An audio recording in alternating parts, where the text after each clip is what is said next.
salaamaaleykum mbokku téléspectateur yu Africa 7 la chaîne panafricaine am nañ mbégte lool ni ñu koy defee saa su ne jàkkaarloog yéen seen émission amul nëbboo tey nag amul nëbboo dafa ala dawme ni ñu koy waxee ndax tey équipe bi dafa déplacé wu dem seeti kilifa gu mag ngir waxtaan ak moom ci réew mi nu muy doxee ak ni ñu koy doxalee dinañ faral nag di ko def di déplacé wu di seeti ay kilifa yoo xam ne am nañu ndomba tànk ci réew mi wala bokk am nañu kuréel goo xam ne ñu ngi koy doxal ci réew mi te yëngu-yëngoom yitteel sénégalais yi ba tax na tey ki ñu invité ci sunu émission amul nëbboo dox seet si ko moom la ñuy wax Djibo Ka nag boo ko déggee député la ancien ministre la waaye aussi moom mooy leaderu parti bi du URD ma di ko wax rek salaamaaleykum monsieur Ka. salaamaaleykum salaam. waaw monsieur le ministre damay dal rek ci question bi nga xam ne mooy actualité mooy livre bi nga xam ne moom la ñuy wax les mémoires di président Abdou Diouf ci mémoire yooyu tudd na la ci tudd na ñeneen naam waaye ba mu yëkkatee kàddu yi def ko ci livre am da nga riposté ne li muy wax ci livre bi li la concerné en tout cas du dëgg lu tax nga wax loolu. merci beaucoup Diouf téere Abdou Diouf lire naa ko bu mu jeex tudd na ci juróom-ñaari yoon le seul mythe qu'on a cité 7 fois. 7 fois 7 fois. ba xanaa lu mu daal wax kooku du ma si jël si sur la page. Par contre la page 139 m'a beaucoup surpris 16 février 94. nee na yëgu ci dara. ah bon waxuma ko dara te daf ko bett.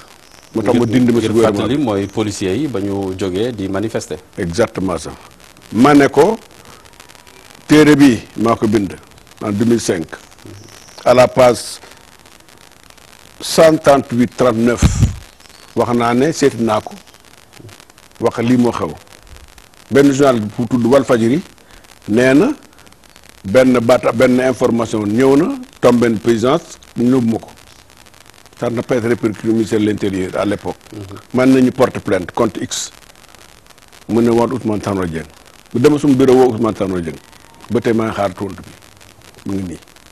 maanaam daal bu ñu la déggee 1994 bi policiers yi jógee di manifester te nga nekkoon ministre de l'Intérieur Abdou Diouf dafa ne yëgu ko.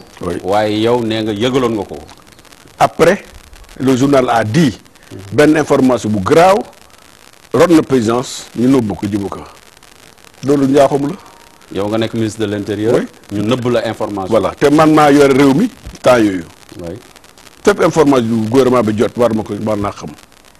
donc dañ ko nëbb man nañu porter plainte contre X parce que c'est une fausse nouvelle. yow koo yaakaar ne moo nëbboon yëf yi. attends rek c'est-à-dire quand Diouf dit ça. je pense que dama koy weddi respectueusement xam ne du dëgg yàlla xam du dëgg. mois ma après mu ne ma bul tiit ndaxte c'est pas la première fois moo xew suñu réew. bu ma nekk directeur de cabinet Senghor moo wax de. dañu julli tisbaar ba pare. ñu def une marche vers le palais. kon bu la xel xoxatal kon Abdou Diouf dafa tànn daal lu ko neex wax lu ko neex kon suma kilifa la dum ci sori. livre boobu daal pare naa ci man. wala kan moo nëbb information bi. laaj ko ba tey maa xaar tontu bi. waaw waa léegi. woo na Ousmane Tanor Dieng ma ne ko lii moo xew. journal Walfadjri moo ko wax. nee na. am nga information bu garaaw te ndegem ko nëbb. lu la Ousmane Tanor Dieng wax. ba tey maa ngi xaar tontu bi. moom tontuwul président Abdou Diouf. ba tey maa ngi xaar tontu bi. d'accord nee nga tudd nañ la. moo tax man c'est un grand complot qui me visait personnellement. d'accord loolu daañu ci ñëw.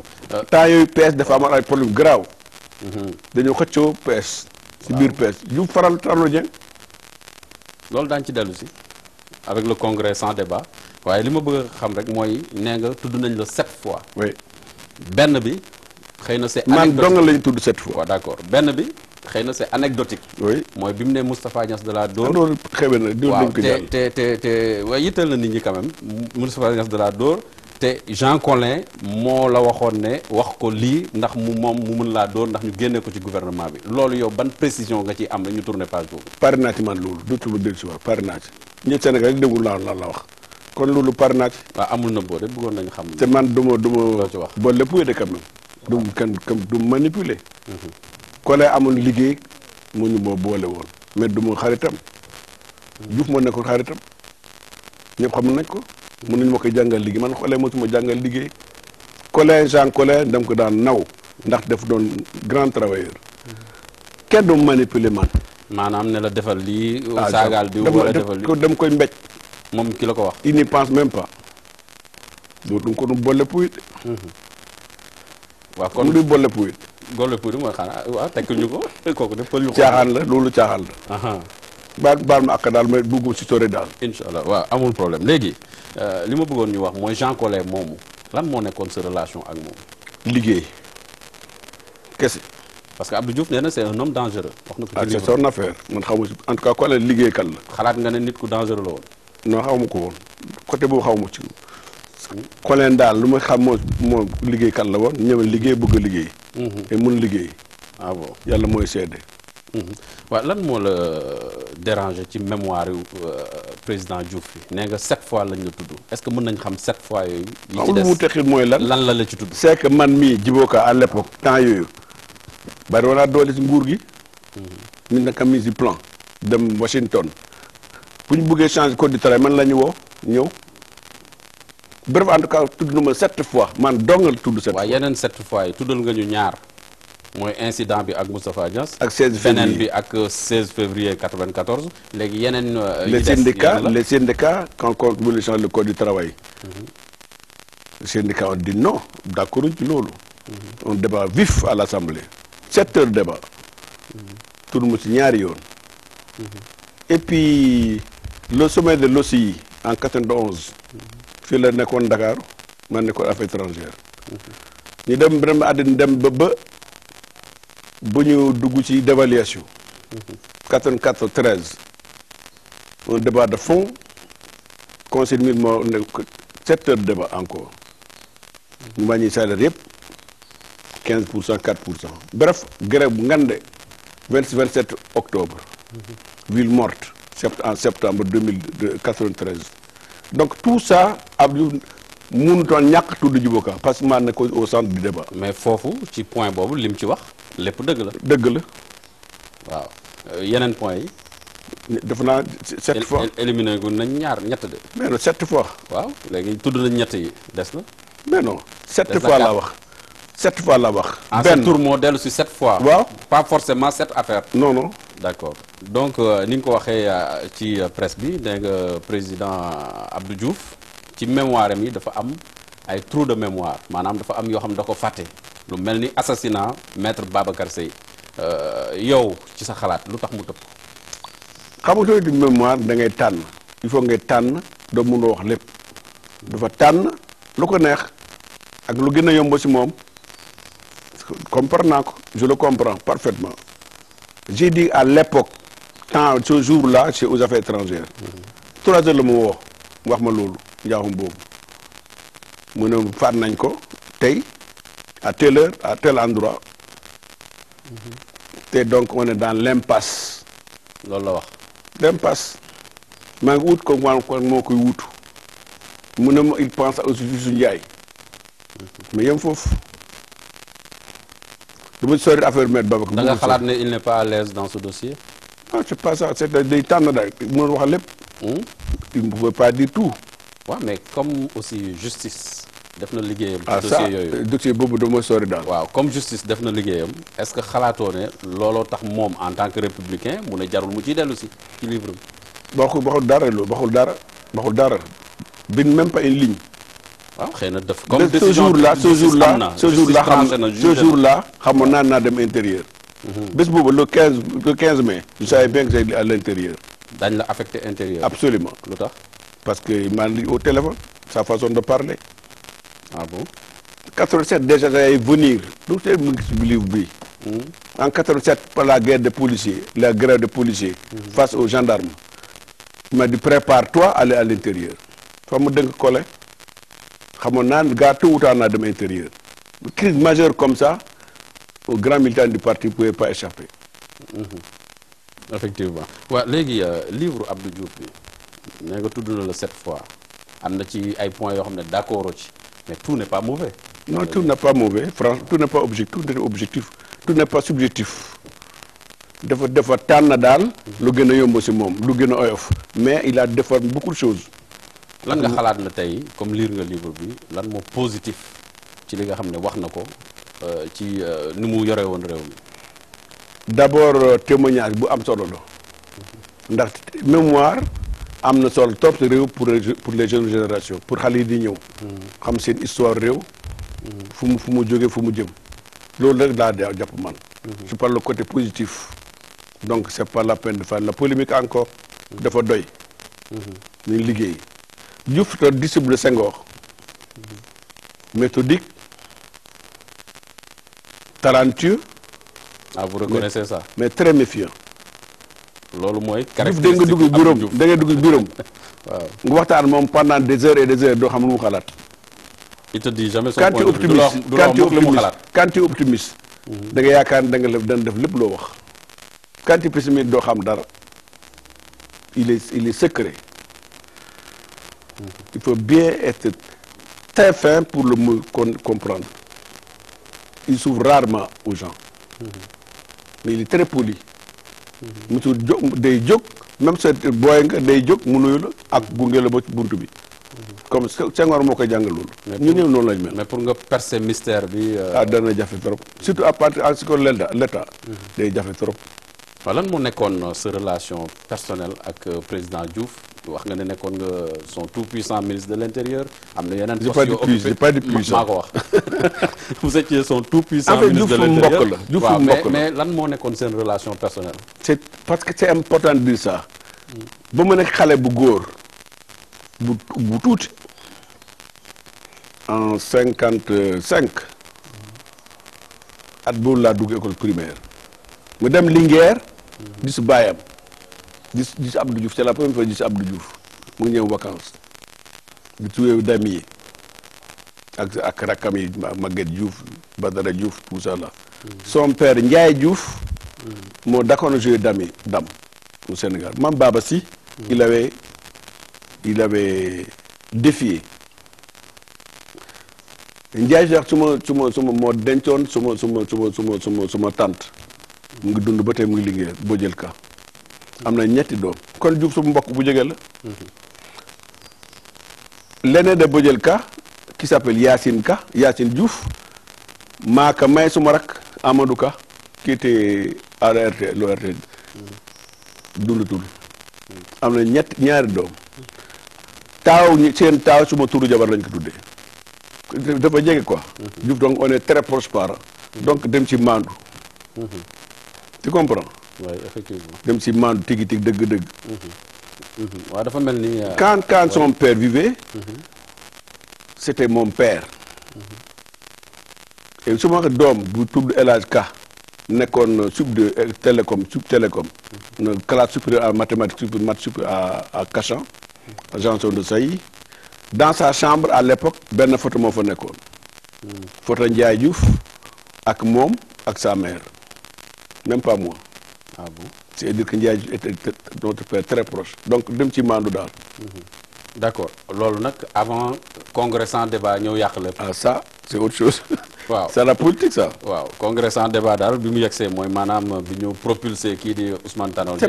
c'est pas ça. au poste de premier secrétaire. il y a le contexte. qu'est-ce qui s'est passé lan moo xew. avant ça dem na en 89 déjà mur de Berlin dafa daanu.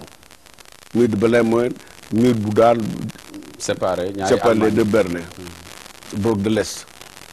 ba mu jël fekk naa suñu le 9 novembre 89 fekk naa ko. mu ñibbi Sénégal ma ne mais la passe une naat war na jeex suñu réew. carte blanche war na jeex suñu parti. comme communisme amatul kay. système communiste dafa daanu. il faut ñu réformer le PS pour changer le Sénégal. ci nga créer le courant du renouveau. exactement ça. waaw loolu moo indi congrès sans débat. congrès bi préparé congrès bi de façon tellement bizarre. on m'a pas convoqué avec mes amis. On m'a même pas invité. On a porté ça vigoureusement. Nous congrès amul aucun débat. Moo tax congrès sans débat c'est dans l'histoire du Sénégal. Diouf dafa am candidat Ousmane Tanor Dieng affaire am la. moom dans son livre waxul loolu.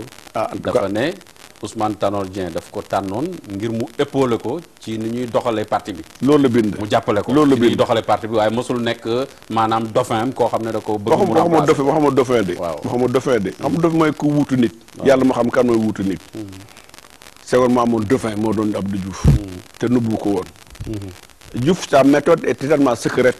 nous ne sommes pas des fous quand même nous sommes pas des enfants. soo xeex nit doo ko jox ministre de l'intérieur. soo xeex nit dans un parti doo ko dénk ministre de l'intérieur. il est au courant de tout. donc su foofu laay yem. congrès bi ñëw ma dem. kenn convoqué wu la nga dem. ma dem bu ma duggee dans la salle. tuuti mu toj.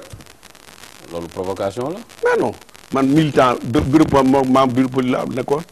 comité central ñëw war a convoquer congrès bi. comme je suis concerné ma dem. bu ma ñëwee. ànd ak sumay mbokk sumay xarit. y a une voix comme a dit doo fi jaar dañ lay hué. ma ne foofu lay jaar. fiñ lay yuuxu. fu may yuuxu. y a les femmes de Kaolack tout en vêtu blanc tout ça là vers la caisse sécurité sociale. bu mu wàccee oto bi man fii la ñu wàcc dox dañu tàcc. ah yuuxuwuñ la dañ la mujj. dañu tàcc mu dugg ça dans la salle. c'est pire. bu ma toogee nag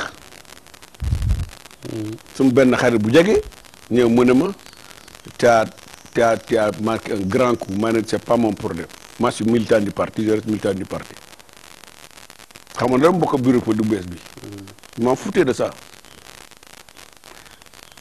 Diouf jóg lire liste bureau politique bokkuma ci. pendant 20 ans de présence après 20 ans de présence dans l'OBP. t'es plus jeune pendant 10 ans ba Mamadou Faye ñëw. loolu safu ma woon d'ailleurs. congrès bi nag jeex mais pour ma génn foofu ah ñu ngi dund ba des témoins. on m'a porté en triomphe loolu moo ma neex. ndaxte c'est le combat du peuple que je portais vaillamment. quoi qu'il arrive. nga jóge quoi foofu qu'il arrive. waaw nga jóge foofu. courant renouveau boobu nga transformé fekk ginnaaw gouvernement bi 1 an plus tôt. oui oui effectivement tu comprends. mu sos courant renouveau ak mes camarades de parti. bind un courrier dense à Diouf. ak un rapport de 20 pages. Diegane Sène moo ko bind d'ailleurs. remettre en cause toutes les opérations de renouvellement du parti les coupures de coordination découpage par-ci par-là sur la tête du client quoi. On a dénoncé ça fortement. Man on va donner 6 mois à Diouf s'il ne répond pas on agit maintenant au grand jour. agir boobu ñu toog 6 mois. waaw tontuwuñu. on fait des points de presse partout. on nous a suspendu pendant 3 mois. on nous a convoqué à la police tout ça là à Kaolack à Dakar c'est la bêtise c'est des bêtises plus on nous sanctionnait plus on devenait populaire. C'est ce qui me plaisait. Partout où j'allais où on allait c'était l'apothéose. ba élection yi ñëw 98. mu wax Kader Boy ma ne ko mais Kader j'ai envie de consulter un juriste comme que tu es mon ami Kader Boy. mu ne tu connais Talla Sylla ma ne xamuma ko. mu ne woo ko ngeen daje vous faites une alliance. Talla Sylla ay déjà un pasteur reconnu au mois de mars 98. ci la abalee caabi ji. voilà maa tànn man caabi lay jël comme slogan. ça fait son affaire parce que ça lui fait la publicité gratuite. tout ça mu ngi sama livre yi tout ça mu ngi si biir. ñu dem élection am 11 députés. c'est le tollé. j'ai reçu l'ambassadeur d'un pays occidental kii fii la toogoon. mu ne mais vous aurez 25% d'après nos sondages. ma ne monsieur l'ambassadeur mais si on a 1% c'est bon. après les vols de gauche à droite. Quand on est 13,5%, avec 11 députés, on a un groupe parlementaire. On s'est allié à LD avec le RND. Parce qu'il fallait avoir 15 députés pour faire un groupe parlementaire. C'est là, on a cassé la bipolarisation PDS-PS depuis après 40 ans de lutte, de vie politique. Donc loolu moo bees. Donc ci laa ne rien ne sera plus comme avant. ñu génn PS révolutionné collectivement. par une lettre un courrier officiel. avec porteur ay trace monsieur Abdou Diouf comme président du parti kenn daxuñu PS ñoo génn. waaw loolu yëpp terewu la. tu comprends. comprendre naa bu baax yooyu yëpp terewu la bi ñu demee élection 2000 au deuxième tour nga jàppale Abdou Diouf. parce que mbokk la d'abord. dafa wéetoon mbokk ko tigi comme lu waxee sànq. wéet trop xam naa ne day perte. tu comprends. xam na des pertes ma ne ko il faut nga bàyyi ndaxte réew mi jox na lépp. waaw loolu la nit ñi comprendre loon. nga ne ko il faut partir ba pare dellu soit jàppale ko attends rek. 2 semaines après. on s'est retrouvés. mu ne ma j'ai cause la famille dont tu fais partie. ma ne ko d'accord en tout cas moi c'est ma position. pour l'instant. quand je l'ai isolé tout seul il m'a rappelé après. ma ne je vais te soutenir quoi qu'il arrive. mais yow wóoroon na la ne. day perte man même si gagné woon du gouverner réew mi day taal dañ koy taal lu ko jar il allait négocier nos dos j'accepte d'avance tout ça. C'était pas une erreur que j'ai commise c'est en connaissance de cause mais ceux qui étaient autour de Diouf ne voulaient pas de moi. Ses alliés man rek la ñu ragaloon temps yooyu le PS ne voulait plus de Diouf. Parce qu'il pensait que dès que j'arrive au Côte d'Ivoire, ils sont finis. Man, c'était pas mon problème. Mon problème, c'est le pays. On va l'alternance ou la mort. Man, ou la vie. Et quand ça se passe comme ça, ñëpp bàyyi ma. ñu bari bàyyi dem. Bref, en tout cas, content naa trop lu ma def, lu ñu def. Ndaxte kenn force wu ñu def ko. En connaissance de ko lañ ko def, on a assumé toutes les conséquences. Ba tey ñu ngi fi. Mais où sont-ils?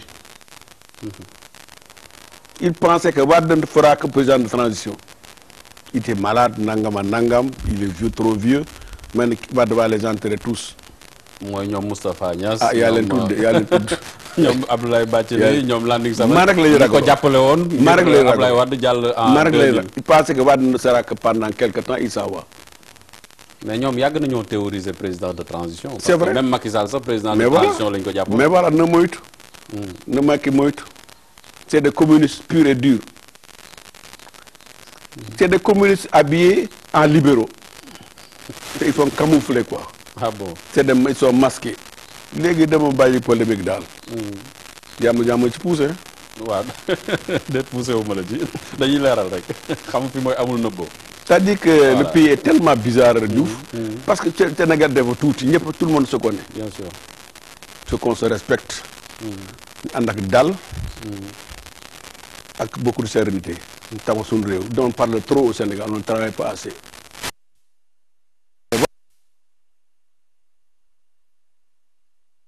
waa léegi sa diggante ak Abdou Diouf wax nga côté familial bi histoire politique auquel j'aime beaucoup. waaw histoire politique bi retracé nga ko tuuti ah waaye est-ce que di nga ko honorer de votre présence ni ñu koy waxee ci nasaraan ci sommet francophone mais bien sûr Macky Sall di nga fa teew une carte d'invitation j'irai là-bas incha allah demain incha allah.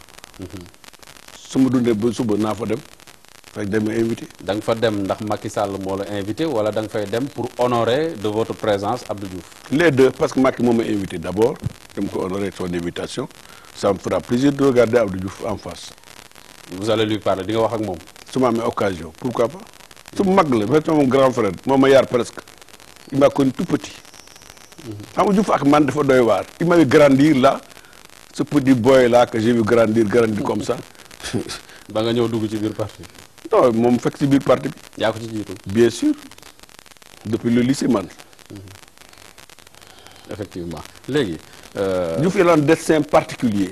effectivement 26 ans gouverneur de région. 27 ans secrétaire général de la présidence. 32 ans ministre du plan de 35 ans PM 45 ans président du Sénégal ça c'est rare. C'est rare dans le monde. donc na sant yàlla. Tu comprends? Aucun de nous n'a eu cette carrière-là, ce destin. Yàlla mooy may yàlla moo ko may. waaw kon noo gisee décision bi président Wade Abdoulaye Wade ne moom du teew ci francophonie bi. ah it wax na lu tax. wax na lu tax je le comprends. yow noo ko gisee comprendre nga. je le comprends parfaitement parce qu'on ne peut pas avoir son fils en prison quand même dem le cœur à la fête. C'est pas possible. mais condamnation. mais en tant qu'ancien chef d'État war na am dépassement bi. Ah non, c'est difficile. daal di teew. C'est très difficile. avec son statut d'ancien chef d'État. C'est très difficile. Karim Wade est en prison depuis 2 ans presque, sans aucune preuve, soit démontrer qu'il est coupable. Le procès est très bizarre. Donc Wade nu mun kontaan si loolu pour mu dem à des sommets di tàcc. am na ñoo xam ne ñu ngi ŋaañu. Je le comprends parfaitement. effectivement am na ñoo xam ne ñu ngi ŋaañu sommet bi naan liñ ci dépensé ci xaalis construction centre de conférence bi 47 milliards 57 milliards jaru ko woon yow noo ko gisee. wax naa ci déjà suma xalaat loolu mooy lan c'est pas important. Ce qui est important maintenant c'est que le Sénégal va en tirer plus tard comme profit. nuñ ko defee et c'est transparent ou pas. ou c'est obscur. C'est ça l'essentiel. L'essentiel soo bëggee def lu am solo il faut mu rafet. Chaque chose a son un coût. Le sommet a un coût. Les bâtiments ont des coûts. Si vous voulez faire des bâtiments de qualité kay ils ont un coût nécessairement il faut y faire face ou bien tu le fais ou tu le fais pas. dérangé wu la. non milliards yi ñu ci def. ça me dérange pas c'est même peu. ah bon. yaakaar naa ne c'est très peu 57 milliards yi dafa tuuti. c'est très peu actuellement. Le monde est tel qu'il est. parce que exactement il y a pas d'hôtel là-bas amul benn hôtel foofu à ma connaissance. gars yaa ngi jóge fii di dem fële. c'est trop compliqué. Je pense qu'il aurait fallu mettre un complexe complet. avec tout ce qu'il faut autour. loolu mooy dëgg loolu moo baax mais bañ critique doo def dara. Sénégal bii. ku bañ a critique doo def dara. l'essentiel na leer rek. toute décision explicable et positive. waaw francophonie ci boppam en tant que institution noo ko jàngatee am na ñoo xam ne nee nañ instrument néocolonialisme la loo xalaat ci loolu. francophonie lu doy waar la. parce que soo jëlee ñu ko sos. Senghor Hamani Diori Bourguiba ak Sihanouk. les 4 géants de l'histoire du monde xamoon nañ seen idée. amal comme les français lañ bëggoon def. comme mooy lan tous les pays parlent anglais. Chaque année régulièrement ils tournent autour de la reine d'Angleterre. Donc je comprends que la francophonie soit considérée comme néocoloniale. Parce que c'est la France. Il faut qu'on soit décomplexé. Maintenant on est libre. On est autonome. Nos décisions sont prises de façon très autonome. Par rapport au FMI moo gën a grave. Par rapport au FMI moo gën a grave par rapport à la France. La France est nos partenaires parmi d'autres, des milliers de partenaires. Que ce soit le Sénégal ou les pays africains ou autres africains. Donc, c'est pas important ça. Ça, il faut se décomplexer. Je comprends les gens maintenant quand ils disent la francophonie égale néocolonialisme. Tant qu'ils ne sont pas libérés intellectuellement, dañuy bañ vocabulaire boobu. Loolu c'est obsolète. Maintenant, tout est interdépendant. Ku nekk fii ak kële c'est la même chose. La France sans l'Afrique, c'est pas une puissance. L'Afrique moo tax France dégg ñu ko tudd dans le monde. xam nañ ko au Mali ils l'ont prouvé. mooy dundal sax langue française. bien sûr RCA ils l'ont prouvé. donc c'est ma am benn complexe wax loolu francophonie c'est très utile mais à condition qu'on assume toutes les conséquences. qu'on ne soit pas inhibé. effectivement léegi dama bëggoon ñu ñëw ci meetingu PDS. d'abord mobilisation du front. ah te PDS ak ñeneen sa parti. ak yeneen parti bokk ci mu tudd Front patriotique pour la défense de la République. front boobu organiser meeting d'abord mobilisation nit ñi noo ko jàngate yow. bari nañu mbooloo trop. ndax Sénégal ne dañuy sonn. ils veulent entendre un langage d'espoir. fu ñu wéeru pour yaakaar. ëllëg xëy xale yi. ëllëg tey jigéen ñi ëllëg nit ñi dañu mar. ëllëg ni ñu xiif. depuis 2 ans et demi il y a un nouveau pouvoir qui est là. Tout est bloqué. Il y a un seul fait positif que je salue, c'est la baisse de loyer. Qui a été une mauvaise loi, mais parce qu'elle n'a pas été plus loin. Dès que tu loues ta maison, tu résilies, tu recommences à zéro. Les gens sont tellement fatigués. Ils veulent entendre quelque chose de nouveau. Am yaakaar nga dunde yaakaar. ndaxte yaakaar mooy àddina.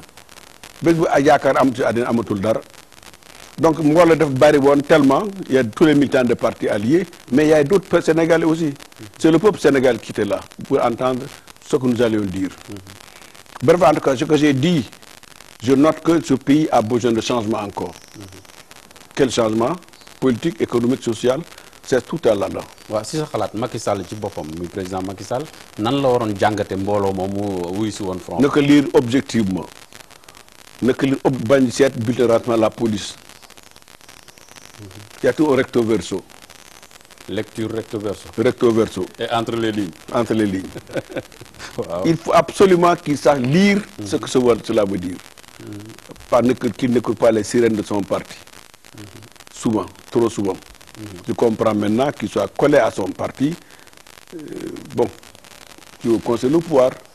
Mais pour conseiller le pouvoir, il faut être sûr et certain que le Sénégal a changé. waaw ci meeting boobu président Abdoulaye Wade yëkkati na fa kàddu nee na Macky Sall dafa war a dem ñu organiser ay élections anticipées en 2015 yow yëkkati nga sa kàddu si fan yi ñu génn ci presse bi nga ne d'accord loo ci lu tax nga wax ko. Mais parce que d'abord diisowuñu si loolu musuñu waxtaan. waxam moo Abdoulaye Wade waxtaanu ci ak yow. Jamais.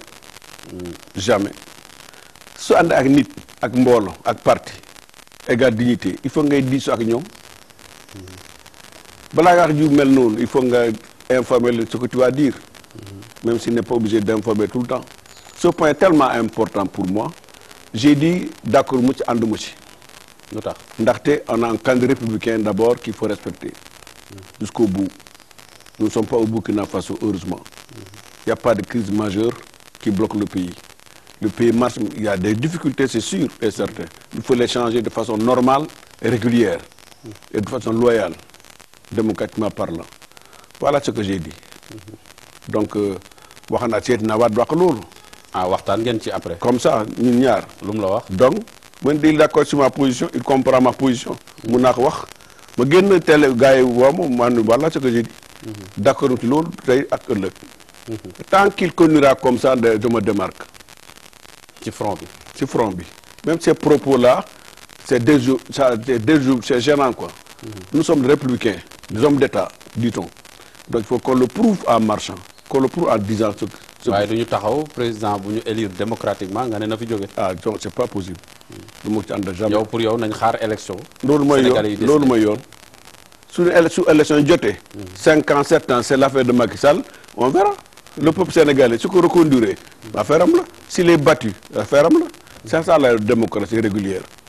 waaw am na beneen. tu comprends. effectivement am na beneen coow boo xam ne kii di président Abdoulaye Wade yëkkati na ko muy affaire ArcelorMittal dossier boobu looñ ci mën a wax. dossier boobu du doyee waar man lu mu bëgg a wax mooy. soo see coow am nii c'est que dafa leerul. y a trop de points nombre noir là-dedans. nañ ko publier dans la presse ñëpp lire ko les PV le conseil d'administration tout ça na leer. Comme ça dégg naa keroog lu mu fii n'a pas été très clair. Trop confus. ba mu ñëwee assemblée. trop confus. li mu wax trop doyuma. Il faut que le gouvernement là sache que le pays a changé. Nous demandons une exigence de la transparence partout. ArcelorMittal tant que leerul c'est une tache noire qui va les suivre jusqu'à la fin. benn ñaar xuloo bi dafa bari xuloo bari c'est que dafa lu leerul. Sénégal du pays bu doy waar la ndax bëgg nañ coow mais ils sont des gens sérieux. su leeree dañ noppi xam nga war na leen a weddi gis bokku ci. quand tu vois que ça c'est écrit c'est noir sur blanc da ngay noppi fekk nit nga kay. da nga gis ne président Macky Sall dafa war a leeral dossier boobu. exactement ak gouvernement am. exactement mais tant que c'est polémique comme ça les politiciens là professionnels qui s'en mêlent qui parlent de choses qui ignorent totalement techniquement parlant personne ne sait ce que j'ai. Moi, qui vous parle, je ne connais pas ce dossier-là. J'en ai entendu parler 10 fois, 1000 fois en réunion de front. Chaque fois qu'on en parle, c'est différent d'hier. Même le pouvoir aussi, c'est pareil. Il faut quelqu'un qui publie les documents, qu'il soit publié dans la presse, qu'il soit lui-même dans la radio. mu leer ci bopp Sénégal yëpp. Exactement comme ça ñu jàll benn affaire. waaw am na beneen dossier mooy pétrole bi ñu ne. ça c'est aussi plus grave. dénk nañ ko ki nga xam ne moo di frère président Macky Sall di Aliou Sall ñu ne dañ ko jox bloc boo xam ne moom day exploiter pétrole bi ñu découvrir de Saint-Louis à Kayar ak société Sénégal boobu nga am pays pétrolier. pétrolum. C'est un grand pétrolier alors. waaw ci axe boobu daal. Ouais, notre pays est un grand pays pétrolier. ci axe boobu daal lañ découvrir pétrole bi. Mais ba tant tax na yow noo gisee accusation yi nga xam ne kii di président Wade teg na ko Il y a ci pas de kaw Aliou Sall. non c'est la même chose il faut mu leer daal. Celui qui accuse qu'il trouve qu'il montre c'est pourquoi il accuse. Celui qui est accusé pourquoi il est mu fippu na wane qu'il est innocent. Si Aliou Sall à 30%. C'est une erreur grossière. S'il n'en a pas mais qu'il le démontre. ñu jàll beneen affaire mais on peut pas un pays en otage sur des dossiers comme ça rek aussi simple que. est-ce que xalaatoon ne yëf yooyu yëpp mën nañ ko jël jébbal ko justice comme ça mu leer. pas pour l'instant. c'est-à-dire gouvernement bi dafa war a jël document yëpp publié dans la presse. mu leer. comme ni ñu nopp wala ñu continuer di wax. mais comme Aliou Sall dafa porter plainte contre Wade on attend. waaw xëy na bu ñu demee ci kanamu justice. j'espère bien. Wade j'espère bien. yow xalaat nga ne Wade am na preuve li muy wax. je ne sais même pas je ne connais pas cette affaire là. sa allié la de. suma allié la mais ces renseignements je les connais pas. dossier je les connais pas bien. donc li mu xam lu leer daal du mu si dugg. man doon bëgg lu leer laa bëgg. lu leer daal laa bëgg. lay laaj. dans tous les domaines. waaw dans tous les domaines j'ai dit. parce que man mii nekk naa gouvernement pendant 22 ans kenn mënu taxal. kenn musuma taxal dara. tu comprends. mais mais sont blanches parce que musuma jaawale sama poche ak budget de l'État. noo gisee implication famille yi parce que amoon na ci Wade avec son fils tey ñu ngi tudd Aliou Sall dafa mel ni daal les politiciens du ñu jàng ci li weesu woon daal. en tout cas pas ak Senghor ak Diouf. waaw ñoom ñaar dugaluñu woon seen. franchement c'est ça l'État. L'État daal c'est l'État n'a pas de parents n'a pas de copains n'a pas d'amis. il a règle applicable à tout le monde. moom peut-être loolu laa gëm man son frère Maguette Diouf. loolu laa gëm man yu mel noonu. Maguette maa tax Diouf ma nekk kii Maguette Diouf c'est un cadre comme tout le monde. mu nekk dans le gouvernement mettez-le. yow yaa ko tànn. maa ko en tout cas bokk naa suggéré. il était à l'époque délégué à l'informatique. un cadre de haut niveau. j'ai dit que l'État n'a pas de parents n'a pas d'amis n'a pas de copains il a des règles objectives applicables à tout le monde. kon kay ku mel ni Karim Wade wala Aliou Sall bu ñu amee compétence war nañoo mën a occuper. bien sûr bien y a pas de problème pour moi y a pas de problème c'est-à-dire ça dafa jéggi dayoo les gens parlent trop des choses qu'ils ignorent totalement l'État est fondé sur des règles objectives. ku am compétent daal nañ ko jël. ki intègre nañ ko jël. mais du ne sama rakk la wala sama doom la rek moo la neex nga teg ko fa. ça je suis pas d'accord. nañ ko def ci compétence. exactement ak règle état compétence rek ak état. d'accord ñu ngi ruumanaat temps yi yëpp ay retrouvailles de la famille libérale ñu ne ñi nga xam ne ñooy woowe seen bopp ay libéraux dañu bëgg a daje ku ci mel ni Abdoulaye Wade Macky Sall Idrissa Seck ak ñeneen ñu daje doole boolewaat seen doole mu noonu lu ñuy wax famille libérale bu ñu dajaloo yow socialiste nga est-ce que xalaat nga delluwaat ci sa famille d'origine. xam nga lu suma xalaat mooy lan. su ma gënt daal mooy rêve mooy Sénégal am ñeenti parti ñeenti bloc de parti. libéraux d'un côté socialistes d'un côté et les anciens communistes de l'autre côté et les conservateurs. parti lay doon wala coalition ay coalition lay doon. coalition ou deux partis les partis. parce que ça c'est les 4 courants de Senghor. exactement ça il a tellement raison Senghor à l'époque. si c'était à sa place à la place de Macky Sall actuellement loolu lay proposer au pays. chaque courant de pensée a une famille.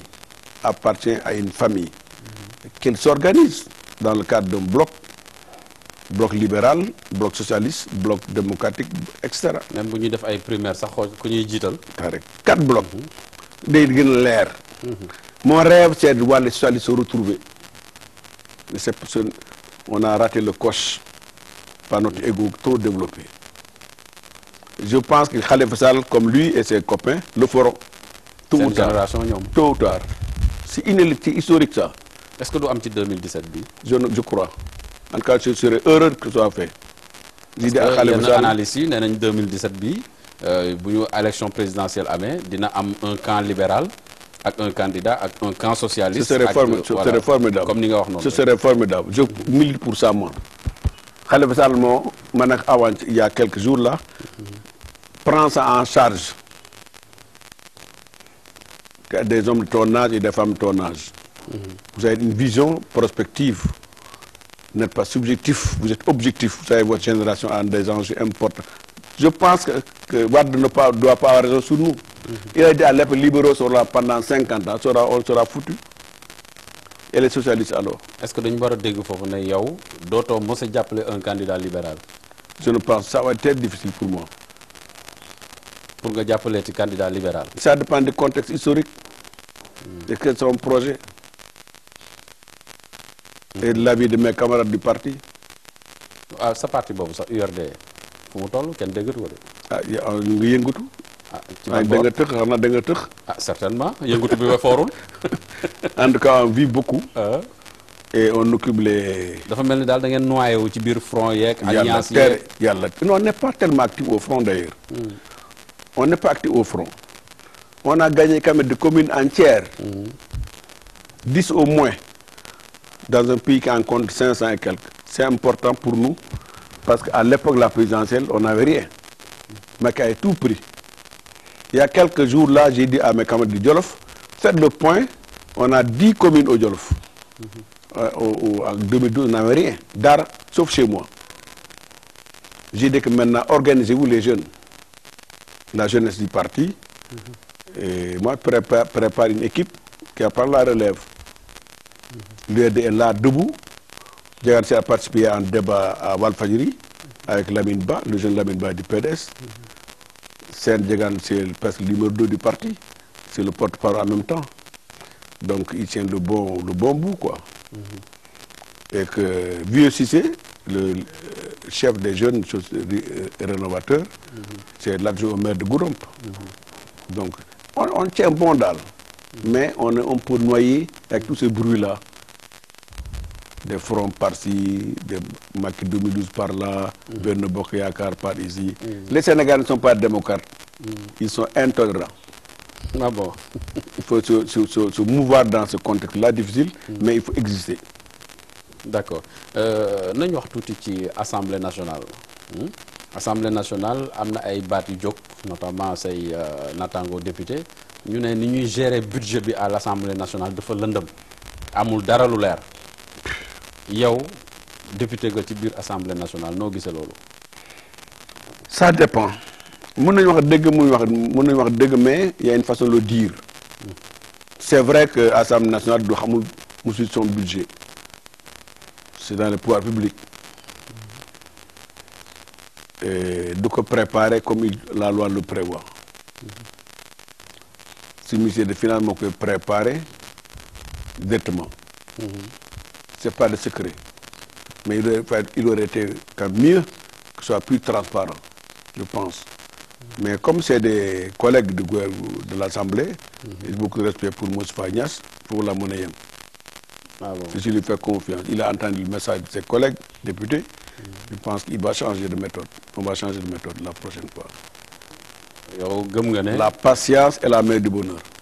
D'accord waaye yow gëm nga ne Assemblée nationale ni ñuy gérer xaalis bi muy budget bi. dana changer nuñ koy wote yaakaar naa ko. yaakaar naa budget Assemblée nationale fu muy aw benn yoon dana aw beneen yoon. parce que nee nañ sax commission contrôle bi moom. presque liggéeyam dañ koy jël dugal ci tiroir yi. C'est vrai. loolu am na. Thierno Bocoum à l'époque président de la commission de contrôle était bloqué dans son boulot. Maintenant il a quitté le poste maintenant c'est Niass qui est là-bas. yaakaar naa ne ku yiw la c'est un grand musulman. xam li ñu bëgg naka da essayé def naka tenté. yaa amul nëbb. waaw noonu la émission bi tudd amul nëbboo. amul nëbb. voilà waaw balaa ñuy jeexal émission bi dama bëggoon rek ñu wax un mot sur le limogeage mooy dàq bi ñu dàq procureur Alioune Ndao ci cadre CREI yi ñu bëri ne niñ ko dàqee en pleine audience sax dafa xaw a tey xel. CREI d'abord man gëwuma ko. c'est comment pour commencer. c'est une suite d'exception. On n'est pas dans un état d'exception, régime d'exception dans un état démocratique. ñaar je pense que la CREI doit être supprimée nañ ko dindi nañ ko annuler nañ ko supprimer ci réew mi ndax bëgguñu ko te amul sor amul intérêt c'est un tribunal politique. deux nañ dénk tous ces dossiers là aux tribunaux ordinaires. La cour d'appel est là, les tribunaux régionaux sont là, tout est là, toute la est là. On n'a pas besoin de la CREI au Sénégal au XXe siècle, XXIe siècle. C'est Diouf qui l'avait créé, Moussoko, il l'avait même mis de côté. Donc, donc c'est un règlement de compte.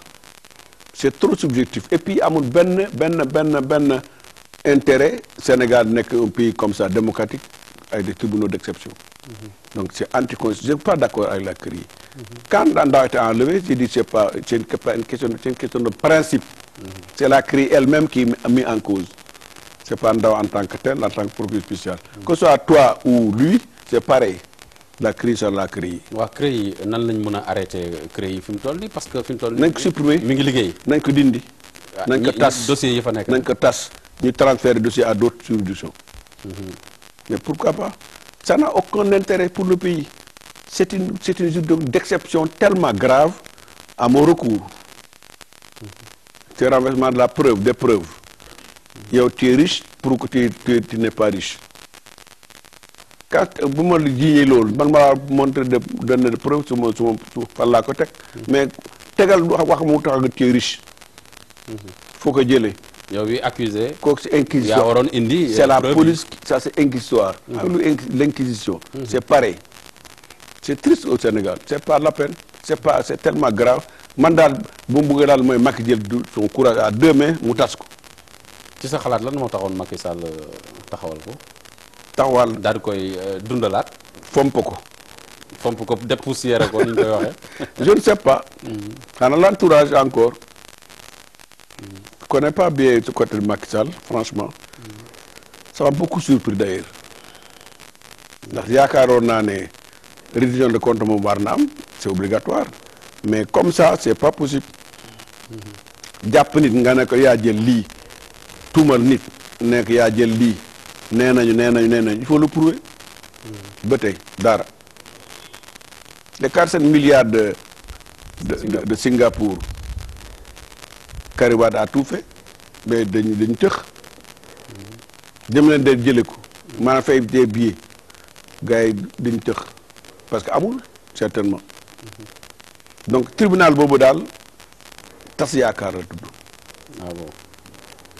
Tas démocratie tas yaakaar Sénégal bëggul loolu. Sénégal lu mu bëggal mooy lu leer lu légal lu normal. jërëjëf Djibo Ka monsieur le ministre Africa 7 mu ngi lay gërëm di la sant. Merci. jërëjëf monsieur le ministre yéen tam mbokk téléspectateurs yi ñu ngi leen di gërëm di leen sant ci teewlu bi ngeen teewlu woon di seetaan seen émission amul nëbboo ma leen di fàttali rek ne seen émission amul nëbboo tey nag dafa ala dawme ndax dañu déplacé wu ak sunu équipe dem seeti kilifa gu mag muy Djibo Ka nekk ancien ministre nekk député à l'Assemblée nationale waaye aussi jiite parti bi di URD am naa yaakaar ne waxtaan bi ñu waxtaan ak moom amal na leen njëriñ amal na leen solo te indi na ay leeral fii ci amul nëbboo balaa may tëj rek waxtaan bi damay gërëm sunu partenaires yi yu mel ni Seneweb moom bu fekkee ne bëgg ngaa seetaan amul nëbboo ci réew mi wala ci bitim réew sax boo demee Seneweb di nga ko mën a seetaan ci anam yu mu gën a muccee ayib ñu leen di wax rek ne amul nëbboo dina am dimanche bu jot bu 14h jotee maanaam ñaari waxtu ñu di ko rediffuser mardi à 22h muy fukki waxtu ci guddi di leen wax rek ne bu ko kenn tardé amul nëbboo fii la lépp di leere jërë ngeen jëf.